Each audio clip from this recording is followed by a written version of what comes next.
Bem-vindos ao podcast Estou Ligado. Hoje nós vamos falar um pouquinho sobre o tecido epitelial glandular e trouxemos aqui a doutora Daiane Gomes, ela que fez o seu mestrado e doutorado em Fisiologia pela USP e posteriormente fez o seu pós-doutorado na Universidade do Colorado, ambos em Fisiologia. E ela vai nos ajudar a desvendar um pouco dos mistérios sobre o tecido epitelial glandular. Estou ligado.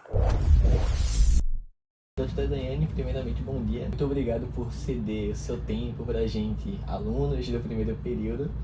Eu vou fazer algumas perguntas para a senhora em relação ao tecido epitelial glandular.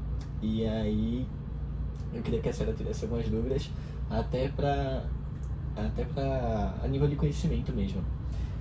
A gente vai começar de perguntas básicas e depois a gente vai começando a entrar mais na área de nutrição. A primeira pergunta seria, para pessoas que não estão relacionadas ao meio da saúde, o que seria o tecido epitelial glandular e qual seria a sua principal função no corpo humano? O tecido epitelial glandular, ele é um tecido especializado ou em produzir enzimas ou em produzir hormônios. Então, a função desses tecidos glandulares ao longo do corpo são importantes para regular diferentes funções, seja no processo de digestão de alimentos ou na regulação de, por exemplo, o metabolismo, crescimento,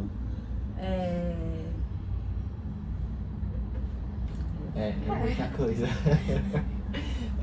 Sistema reprodutor, perpetuação da espécie. Então, a regulação, o hormônio ele é formado por diferentes glândulas e também por tecidos especializados. Especificamente, nós temos algumas glândulas que são considerados tecido glandular, embora nem todos os hormônios sejam produzidos por glândulas. Ou seja, tudo da gente depende especificamente de glândulas. Muita coisa depende de glândula. Perfeito. Quais são os tipos de glândulas que existem no nosso corpo e quais delas têm papel direto na digestão ou no metabolismo de alimentos e nutrientes? O pâncreas é o tecido glandular que eu acho que melhor se encaixa nessa pergunta, porque nós temos o pâncreas exócrino, que produz enzimas que vão ser importantes no processo de digestão de lipídios, carboidratos e proteínas. Tá? E um percentual pequeno desse tecido é conhecido como pâncreas endócrino, que vai ser responsável por produzir alguns hormônios, sendo a insulina e o glucagon, os hormônios mais bem estudados para o processo de armazenamento de energia ou, quando no estado de jejum, para a quebra do armazenamento para o fornecimento de glicose. Sim, essencial. A próxima pergunta seria: como as glândulas endócrinas, como o pâncreas e tireoide, influenciam o metabolismo de nutrientes, possivelmente a sua absorção? O pâncreas, ele tem um papel muito importante para a digestão, tá?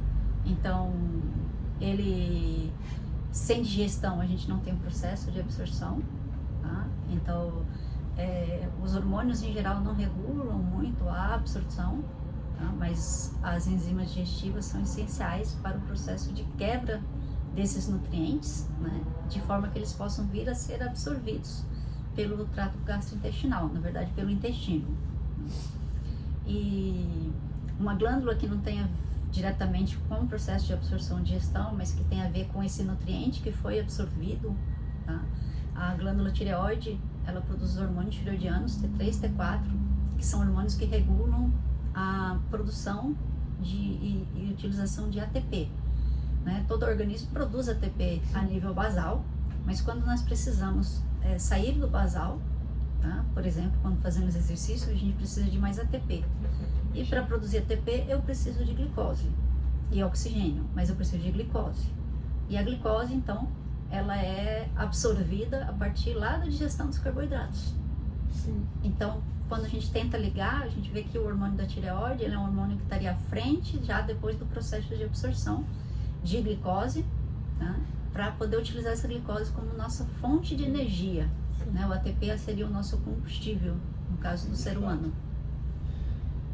De que forma a alimentação poderia favorecer ou prejudicar o funcionamento das glândulas que são tão importantes no nosso corpo? Bom, para o funcionamento, algumas glândulas precisam de substratos, tá? Então, o substrato alimentar que é mais importante para a gente dentro do sistema endócrino, que aí envolve também tecido glandular, é o iodo.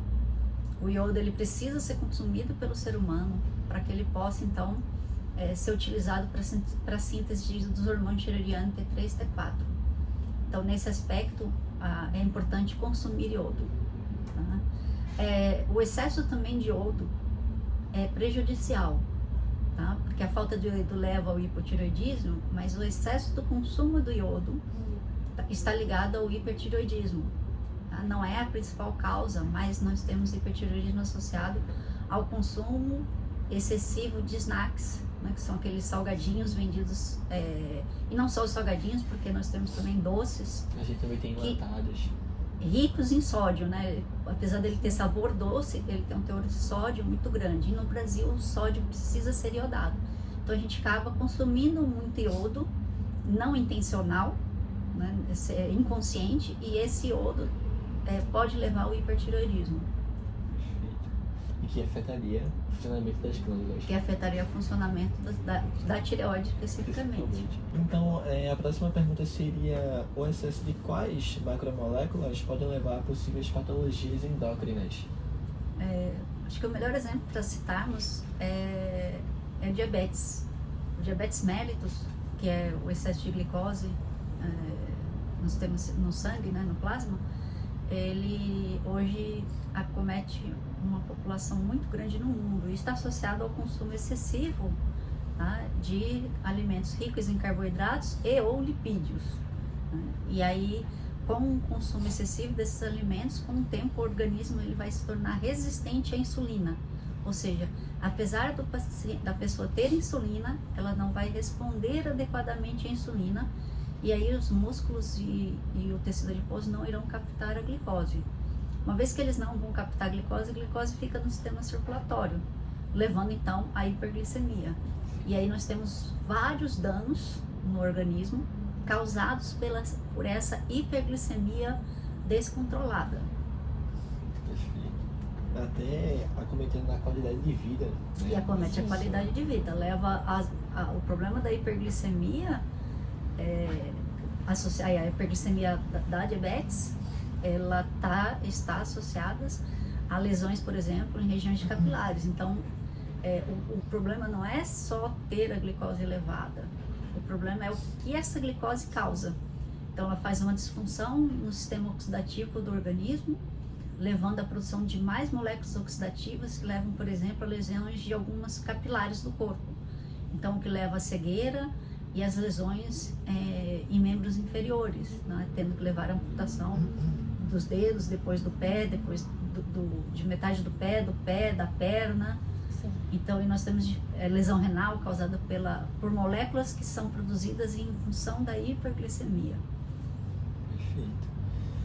E, por fim, já está chegando ao final. Nosso tempo é curto aqui. A gente queria muito poder aproveitar mais, mas infelizmente a gente só tem 10 minutos. Então, por fim, há alguma descoberta recente que possa interessar principalmente a estudantes de nutrição? Eu diria que nós temos descobertas antigas e recentes, mas eu vou citar o exemplo do bisfenol tipo A. O bisfenol A, ele já é conhecido como disruptor endócrino, ou seja, ele causa disfunção em algumas glândulas. E aí a indústria mundial se viu frente ao conhecimento disso, por legislações de diferentes países, a proibição do uso do bisfenol. Só que nós temos outros tipos de bisfenóis que foram incorporados, por exemplo, na utilização da produção de plásticos, que nós não conhecemos a função dele. A gente conhece já muito do bisfenol A, mas conhece muito pouco dos outros bifenóis que a indústria passou a utilizar. Então nós já temos doenças como diabetes, tumores endócrinos, né? Por exemplo, os tumores de mama e de útero, estrogênio dependentes, ligados à utilização desses bifenóis, tá? Sendo que o do A a gente conhece, mas a gente não conhece As variantes. das variantes. Então, ninguém come bisfenol intencionalmente, mas ao se alimentar e colocar, por exemplo, seu alimento num pote de plástico e depois esquentar esse alimento no micro-ondas, isso vai fazer a liberação do bisfenol que está utilizado na produção desse plástico.